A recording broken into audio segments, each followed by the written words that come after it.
ክብርና ምስጋና ይግባው። የእናታችን የእመቤታችን የቅድስተ ቅዱሳን የድንግል ማርያም የወላዲተ አምላክ ረድኤትና በረከት ለዘላለሙ በሁላችን ላይ አድሮ ይኖር። በቅድሚያ አምላካችን እግዚአብሔር ሁላችንን በቸርነቱ ጠብቆ እንኳን ለጻድቁ አባታችን ለአቡነ ተክለ ሃይማኖት ዓመታዊ መታሰቢያ ክብረ በዓል በሰላምና በጤና አደረሰን አደረሳችሁ። እስቲ እዚህ ያደረሰንን አምላካችን እግዚአብሔርን ሁላችንም በደንብ አድርገን እናመስግነው። አምላካችን እግዚአብሔር ምስጋናችንን ይቀበልልን። አምላካችን እግዚአብሔር ከጻድቁ አባታችን ከአቡነ ተክለ ሃይማኖት ረድኤትና በረከት ሁላችንን ያሳትፈን። የምስጢር ባለቤት አምላካችን እግዚአብሔር ለሁላችንም ምስጢሩን ገልጦ ያስተምረን። የጻድቃን ሥር ግን ፍሬ ያፈራል። መጽሐፈ ምሳሌ ምዕራፍ 12 ቁጥር 12። ለዛሬ አምላካችን እግዚአብሔር እንደረዳን መጠን በሚኖረን ጊዜ የምንማርበት የትምህርታችን ርዕስ ይሆናል። የጻድቃን ሥር ፍሬን ያፈራል። መጽሐፈ ምሳሌ ምዕራፍ 12 ቁጥር 12። ዛሬ በዚህ ርዕስ ለመማር የመረጥንበት ምክንያታችን ሁላችንም እንደምናውቀው በቤተ ክርስቲያናችን ሥርዓትና ታሪክ መሰረት በየዓመቱ ታኅሳስ 24 ቀን ከምናከብራቸው ዓመታዊ መታሰቢያ ክብረ በዓላት መካከል አንዱ የሆነውንና የጻድቁ አባታችን የአቡነ ተክለ ሃይማኖትን ዓመታዊ የልደት መታሰቢያ ክብረ በዓል እያደረግን ስለሆነ ነው። እስቲ ከኔ ጋር በሉ፣ የጻድቃን ሥር በሉ። የጻድቃን ሥር ፍሬን ያፈራል ርዕሳችን ነው። በዚህ ርዕስ ውስጥ በመጀመሪያ የምንመለከተው ጻድቁ አባታችን አቡነ ተክለ ሃይማኖት የነማን ፍሬ እንደሆኑ እንዴት ባለ ሁኔታ እንደተወለዱ ተመልክተን ለምን መታሰቢያቸውን እንደምናደርግ አንስተን ዛሬ የጻድቁ አባታችን የአቡነ ተክለ ሃይማኖትን የልደት መታሰቢያ ክብረ በዓል ስናደርግ እኛ ልናደርግ የሚገባው ነገር ምን እንደሆነ አንስተን ትምህርታችንን እንጠቀልለዋለን። አምላካችን እግዚአብሔር በነገር ሁሉ ማስተዋልን ይስጠን። በደንብ እንድትሉ ትፈልጋለሁ። የጻድቃን ሥር በሉ። ፍሬን ያፈራል። የማስር በደንብ በሉ። የማስር የጻድቃን ሥር። ዛሬ የጻድቁ አባታችን የካህኑ የጸጋ ዘአብንና የቅድስት ባለቤታቸውን የእግዚአርያን ፍሬ ተክለ ሃይማኖትን ነው የምናየው። ተክለ ሃይማኖት እንዲሁ የተገኙ አይደሉም። መሰረቱ ስሩ ያማረ የተወደደ ስለነበረ ነው። ለዚህ ነው ይህን ኃይለ ቃል ማንሳት ያስፈልጋል። የጻድቃን ሥር ፍሬን ያፈራል። ጻድቁ አባታችን አቡነ ተክለ ሃይማኖት የካህኑ የጸጋ ዘአብና የቅዱስ እግዚአብሔር ፍሬ ናቸው። አጭር ነገር ከሕይወታቸው ታሪክ እናነሳለን።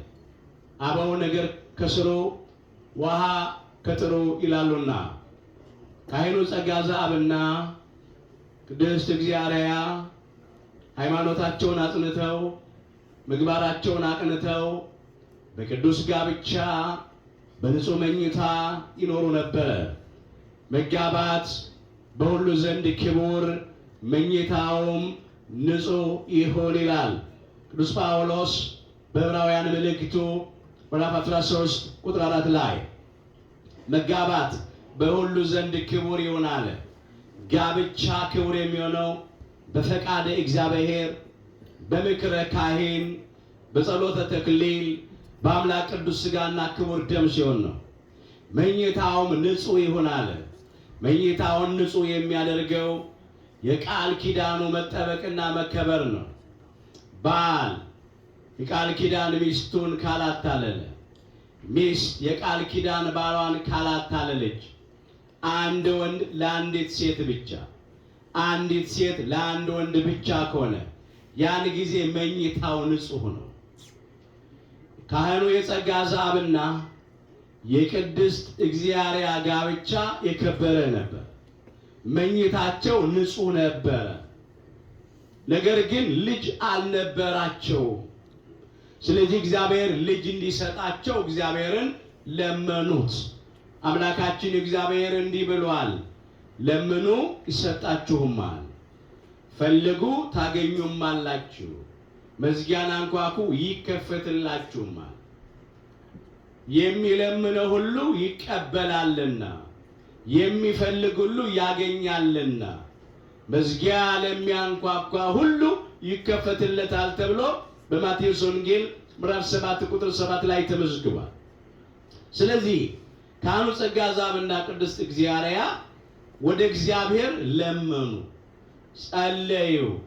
እግዚአብሔር ዘር እንዲሰጣቸው፣ ልጅ እንዲሰጣቸው። ቅድስት እግዚአብሔር እንዲህ ይሉ ነበረ፣ አቤቱ አምላኬ እግዚአብሔር ሆይ ለአንተ የሚታዘዝ ለአንተ የሚገዛ ፈቃድን የሚፈጽም ልጅ ስጠኝ። ለአንተ የማይታዘዝ ፈቃድን የማይፈጽም ከሆነ ግን ማህፀኔን ዝጋ፣ አትስጠኝ፣ ይቅርብኛል። ልጅ ብቻ አይደለም የለመኑት ወገኖች፣ የሚታዘዝ ልጅ፣ እግዚአብሔርን ደስ የሚያሰኝ ልጅ፣ እግዚአብሔርን የሚፈራ ልጅ፣ ሰውን የሚያፍር ልጅ ስጠኝ፣ እንደ ፈቃዱ የሆነ ልጅ። ልጅ መለመን አንድ ነገር ነው፣ ግን ልመናን ካላወቅን ደግሞ የሚያቃጥሉ ልጆች ይመጣሉ።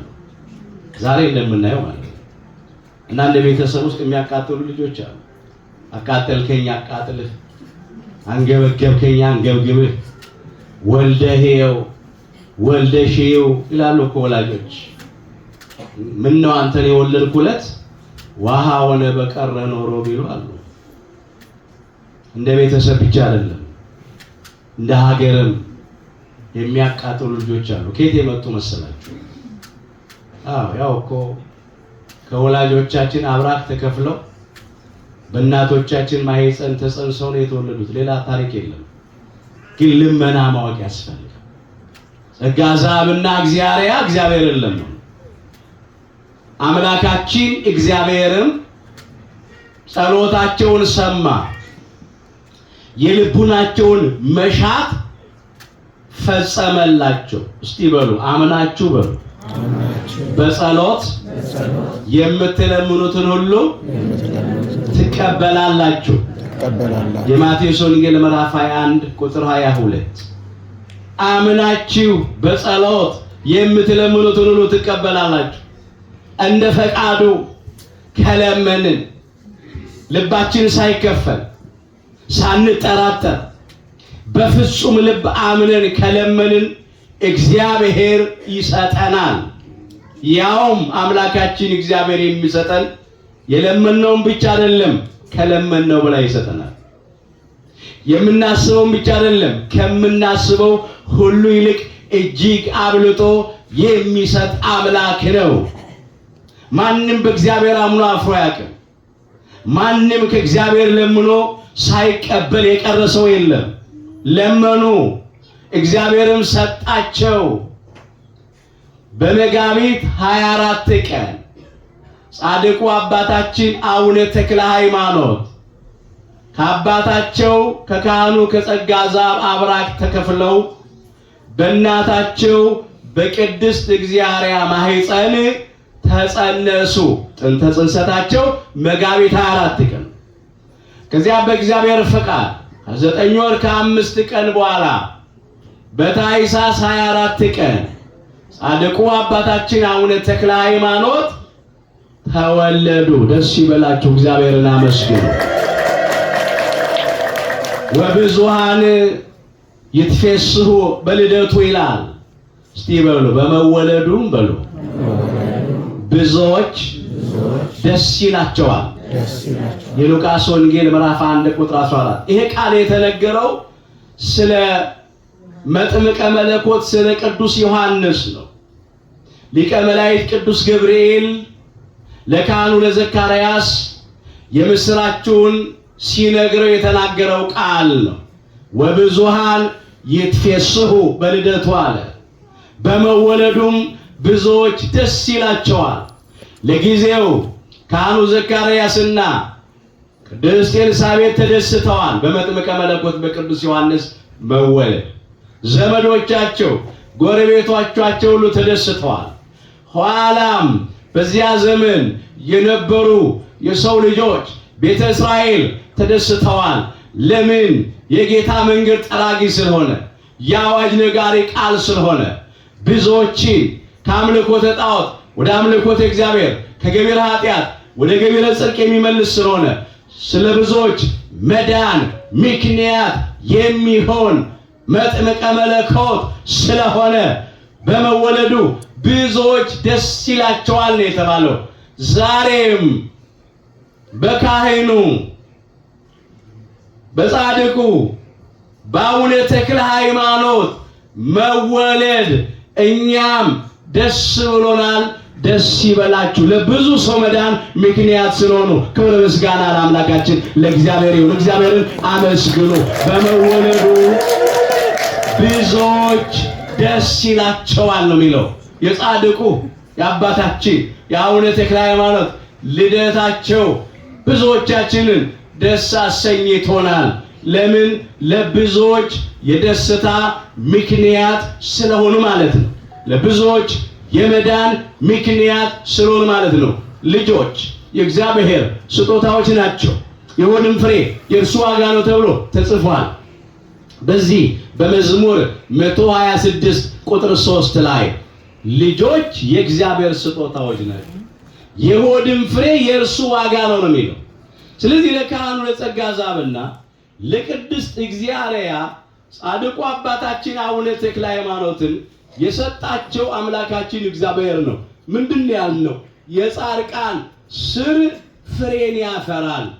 የጻድቃኑ የደጋጎቹ የእግዚአብሔር ባለሟሎች ጸጋ ዛብና እግዚአርያ ፍሬ ተክለ ሃይማኖትን አፈሩ።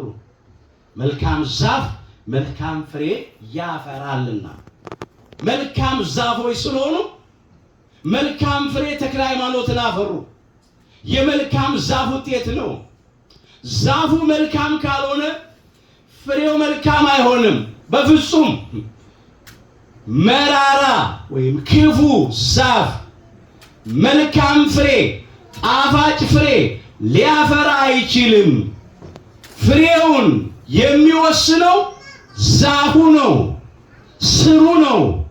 የደጋጎች ስር የጻድቃን ስር እንዲህ ያለ ፍሬ ያፈራል።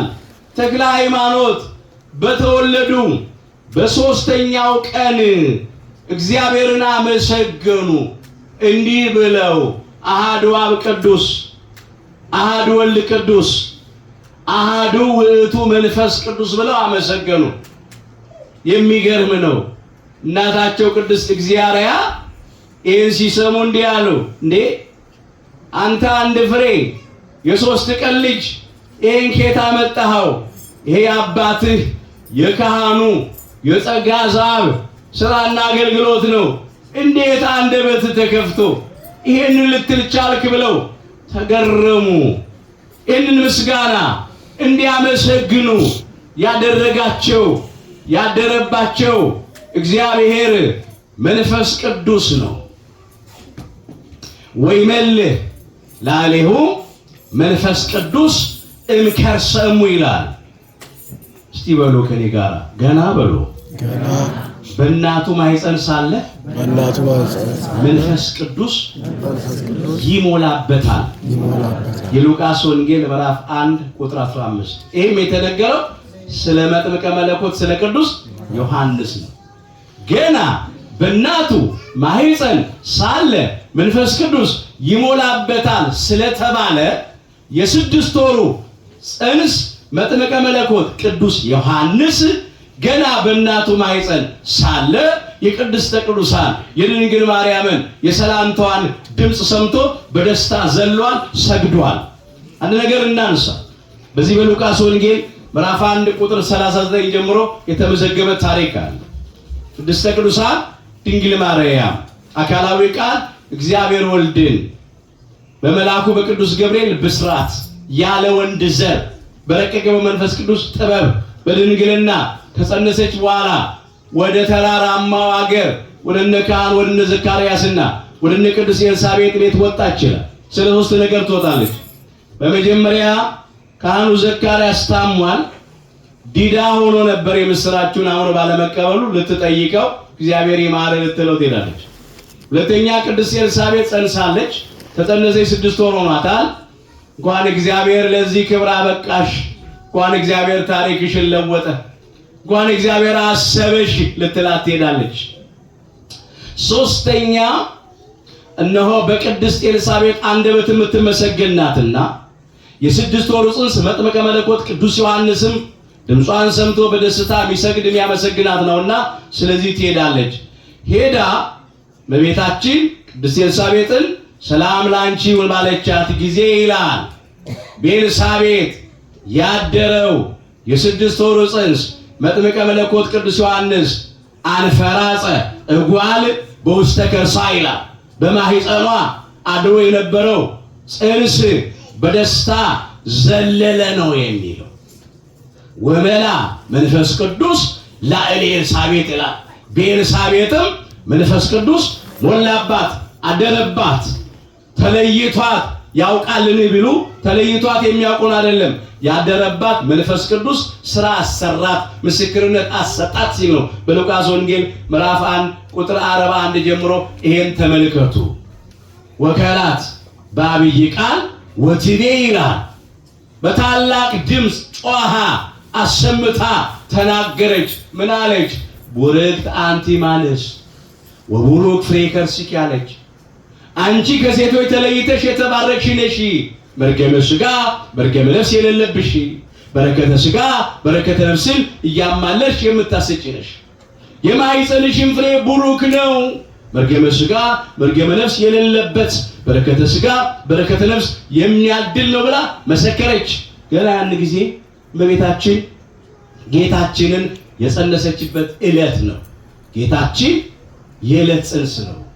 የሚገርማችሁ ግን በእመቤታችን ማህፀን ያደረው የዕለት ጽንስ የኃያላን ኃያል የጌቶች ጌታ የአማልክት አምላክ የነገሥታት ንጉሥ ኢየሱስ ክርስቶስ እንደሆነ በኤልሳቤጥ ያደረ መንፈስ ቅዱስ ለቅድስት ኤልሳቤጥ ገለጠላት። ስለዚህ መሰከረች፣ እንዲህም አለች፣ ነው የጌታዬ እናት አለች። የማን እናት? ጌታዬ እናት። ያኔ እኮ ገና አልወለደችውም እመቤታችን፣ ጌታችን አልወለደችውም። ገና የጸነሰችበት ዕለት የጌታዬ እናት ብላ እመቤታችንን አመሰገነቻት፣ አወደሰቻት።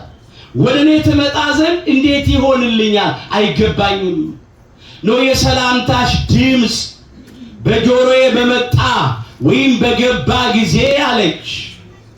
አንፈራጸ እጓል በውስተ ከርሥየ በፍስሐ ወበሐሴት አለች።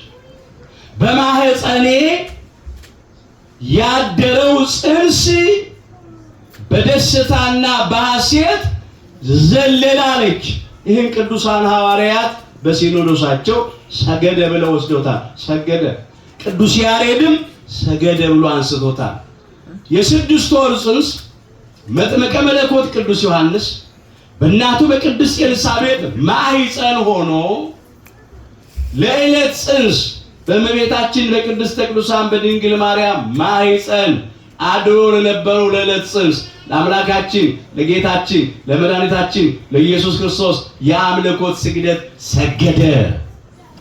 ለእመቤታችን ለቅድስተ ቅዱሳን ለድንግል ማርያም ለወላዲተ አምላክ የጸጋ ስግደት ሰገደላት።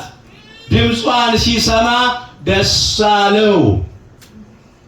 ክብር ይግባው መጥምቀ መለኮት ቅዱስ ዮሐንስ። አመስግኑት እስቲ። የ6 ወሩ ጽንስ የእመቤታችንን ሰላምታ ሲሰማ ደስ አለው ነው የሚለው። ደስ ብሎትም ሰገደ። ዘለለ ያለው ሰገደ ሲል ነው። በደስታ ድምጿን ሲሰማ ዘለለ። ቅድስት ኤልሳቤጥ ይህንን የመሰከረችው ነው የሰላምታሽ ድምፅ አለች። በጆሮዬ በመጣ ወይም በገባ ጊዜ በማህፀኔ ያለው ጽንስ በደስታ ዘሏል። አንዳንድ የሕክምና ባለሙያዎች ጽንስ እየገፋ ሲሄድ 6 ወር ሲሞላው ይገላበጣል፣ ይንቀሳቀሳል ይላሉ። አሁን ቅድስት ኤልሳቤጥ ጽንሱ እየገፋ ስለመጣ 6 ወሬ ስለገባ ተገላበጠብኝ አይደለም ያለችው፣ ተንቀሳቀሰብኝ አይደለም ያለችው። ምንድን ነው ያለችው? የሰላምታሽ ድምፅ። የምንሽ ድምፅ? የሰላምታሽ ድምፅ በጆሮዬ ምን ባለ ጊዜ? በመጣ በገባ ጊዜ በማህፀን ያለው ጽንስ በደስታ ምን አለ? ዘለለ። ያሰገደው ያስደሰተው የሰላምታሽ ድምፅ ነው ያለችው። ምን ያውቃል የ6 ወር ጽንስ የሚል ጥያቄ ይነሳ ይሆናል። ለ6 ወሩ ጽንስ ያንን ምስጢር የገለጠለት በእመቤታችን ሰላምታ ደስ ያሰኘው እና እንዲሰግድ ያደረገው ያደረበት እግዚአብሔር መንፈስ ቅዱስ ነው። እስቲ በሉ መንፈስም በሉ የእግዚአብሔርን ጥልቅ ነገርስ እንኳን ሳይቀር ሁሉን ይመረምራል። ለኛም እግዚአብሔር በመንፈሱ በኩል ገለጠው። አንደኛ ቆሮንቶስ ምዕራፍ 2 ቁጥር 10 መንፈስ አለ ቅዱስ ጳውሎስ መንፈስ ቅዱስ የእግዚአብሔርን ጥልቅ ነገር እሱ እንኳን ሳይቀር ሁሉን ይመረምራል። ሰማያዊውን ዘላለማዊውን የጠለቀውን የረቀቀውን ምስጢር ይመረምራል። ለኛም አለ ቀድሞ ለቅዱሳን ነቢያት፣ ኋላም ለቅዱሳን ሐዋርያት፣ ኋላም ለጻድቃን ለሰማዕታት፣ ለእውነተኞቹ ሊቃውንተ ቤተ ክርስቲያን ለኛም እግዚአብሔር በመንፈሱ በኩል ገለጠው ይላል። ለመጥምቀ መለኮት ለቅዱስ ዮሐንስ ለ6 ወሩ ያንን ምስጢር የገለጠው ያደረበት እግዚአብሔር መንፈስ ቅዱስ ነው። ስለዚህ የእመቤታችንን ሰላምታ ለይቶ አወቀ። ገና እኮ አልተወለደም፣ ገና ጽንስ እኮ ነው። ታዲያ የ6 ወሩ ጽንስ በእመቤታችን ሰላምታ ተደስቶ ከሰገደ ከተወለዱ 3 ቀን የሆናቸው ጻድቁ አባታችን አቡነ ተክለ ሃይማኖት አንደበታቸውን እግዚአብሔር መንፈስ ቅዱስ ከፍቶ እንዲያመሰግኑ አደረጋቸው ቢባል ምን ይከብዳል? ከዛ የበለጠ ታሪክ እኮ ወንጌል ውስጥ ተመዝግቧል። ከማፈ ደቂቅ ወሕፃናት አስተዳሎ ከስብሐተ አባታችን ክቡር ዳዊት ከሕፃናትና ከሚጠቡት አንደበት ምስጋና ለራስ አዘጋጃለሁ መዝሙር 8 ቁጥር 2 ላይ። አዎ ከሕፃናት ከሚጠቡት አንደበት ምስጋናን አዘጋጀ። ጻድቁ አባታችን አቡነ ተክለ ሃይማኖት አፋቸውን የከፈቱት በምስጋና ነው፣ በአገልግሎት ነው የከፈቱት። የ6 ወሩ ጽንስ መጥምቀ መለኮት ቅዱስ ዮሐንስ አምልኮተ እግዚአብሔርን አገልግሎትን ገና በእናቱ ማኅፀን ሳለ ሳይወለድ ጀመረ። ጻድቁ አባታችን አቡነ ተክለ ሃይማኖት ደግሞ በተወለዱ በ3ኛው ቀን በምስጋና አንደበታቸው ተከፈተ። እንዲህ እያሉ አድገው ብዙ ነገር አድርገዋል። ዛሬ ልደታቸውን ብቻ ስለምናነሳ ነው። ከዚህ በላይ አልተርክም። እንግዲህ የጻድቃን ስር ፍሬ ያፈራል ነው፣ የጻድቃን ውጤት ነው። ጻድቁ ካህኑ ጸጋ ዘአብና ቅድስት እግዚአርያ ተክለ ሃይማኖትን አፈሩ። መጀመሪያ ስማቸው ፍስሐ ጽዮን ነው።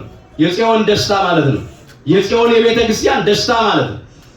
ሁለተኛ ስማቸው ተክለ ሃይማኖት ነው። ተክለ አብ፣ ተክለ ወልድ፣ ተክለ መንፈስ ቅዱስ ማለት ነው። የሃይማኖት ተክለ ናቸው። ብዙዎችን በሃይማኖት ተክለዋል። ብዙዎችን ከአምልኮተ ጣዖት ወደ አምልኮተ እግዚአብሔር መልሰዋል። ሐዲስ ሐዋርያ ዘኢትዮጵያ ናቸው። ካህን ናቸው። መናኝ መነኩሴ ናቸው። ምድራዊ መልአክ ናቸው። እግዚአብሔር ጸጋውን ያበዛላቸው ናቸው። በእጃቸው ተአምራት ብዙ ሕሙማነ ሥጋን ፈውሰዋል። በቃላቸው ትምህርት ብዙ ሕሙማነ ነፍስን ፈውሰዋል። ኋላም እግዚአብሔር ፈቃድ በሰማይ ከ24ቱ ካህናተ ሰማይ ጋራ የወርቅ ማዕጠንት ይዘው የዕጣን መስዋዕት ለመሰዋት የበቁ ናቸው። ክብር ይግባቸው። አመስግኑ እስቲ በደንብ አድርጋችሁ አመስግኑ። እንግዲህ እሳቸውን መታሰቢያ ነው የምናደርገው ዛሬ ከጻድቃን ስር የተገኙትን ፍሬ ማለት ነው። ዝክረ ጻድቅ ለዓለም ይሄሉ ይላል። የጻድቅ መታሰቢያ ለዘላለም ይኖራል ይላል መዝሙር 111 ቁጥር 6 ላይ። እንደ ጻድቁ አባታችን እንደ አቡነ ተክለ ሃይማኖት ያሉ መታሰቢያቸው ለዘላለም ይኖራል፣ ለዘላለም ይደረጋል። ዛሬ የልደታቸው መታሰቢያ እያከበርን ነው። የጽንሰታቸው መታሰቢያ፣ የልደታቸው መታሰቢያ፣ የእረፍታቸው መታሰቢያ፣ ቃል ኪዳን የተቀበሉበት መታሰቢያ፣ አንዳንዶች ቅዱሳን ደግሞ የተሰወሩበት መታሰቢያ ይደረጋል። ይህ መታሰቢያቸው ደግሞ ለበረከት ነው። እስቲ በሉ የጻድቅ በሉ መታሰቢያ ለበረከት ነው። መጽሐፈ ምሳሌ ምዕራፍ 10 ቁጥር 7 የጻድቅ መታሰቢያ ለምንድን ነው? ለበረከት ነው። መታሰቢያቸውን እያደረግን በረከት ነው የምንቀበለው። ለምን? በረከተ እግዚአብሔር ውስተ ርእሰ ጻድቃን ይላል። የእግዚአብሔር በረከት በጻድቃን ራስ ላይ ጸንቶ ይኖራል ይላል ምሳሌ 10 ቁጥር 6 ላይ። እስቲ በሉ የእግዚአብሔር በረከት በሉ የእግዚአብሔር በረከት በጻድቅ ራስ ላይ ነው። እግዚአብሔር በረከት በማን ላይ ነው? በጻድቅ ራስ ላይ። የእግዚአብሔር በረከት በጻድቃን ራስ ላይ ጸንቶ ይኖራል። ስለዚህ ከጻድቃን በረከታቸውን ለማግኘት መታሰቢያቸውን እናደርጋለን። መታሰቢያቸውን በማህሌት በዝማሬ እናደርጋለን። መታሰቢያቸውን ለተራበ በማጉረስ፣ ለታረዘ በማልበስ፣ ለተጠማ በማጠጣት፣ ለድሃ ቸርነት በማድረግ እናደርጋለን። በረከታቸውንም እናገኛለን።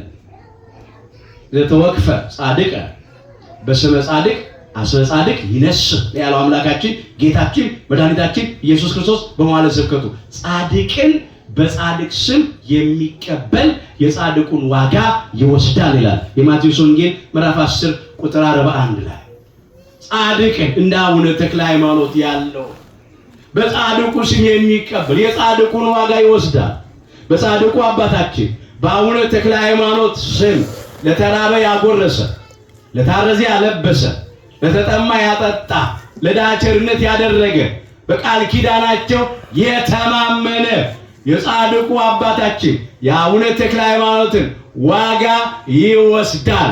ምንድነው የጻድቃን ዋጋ ብንል እስቲ በሉ ጻድቃን በሉ በአባታቸው መንግስት እንደ ፀሐይ ይበራሉ። የማቴዎስ ወንጌል ምዕራፍ 13 ቁጥር 43። ጻድቃን እንደ አቡነ ተክለ ሃይማኖት ያሉ በአባታቸው መንግስት በአባታችን መንግስት በመንግስተ ሰማያት እንደ ፀሐይ ይበራሉ ነው የሚለው።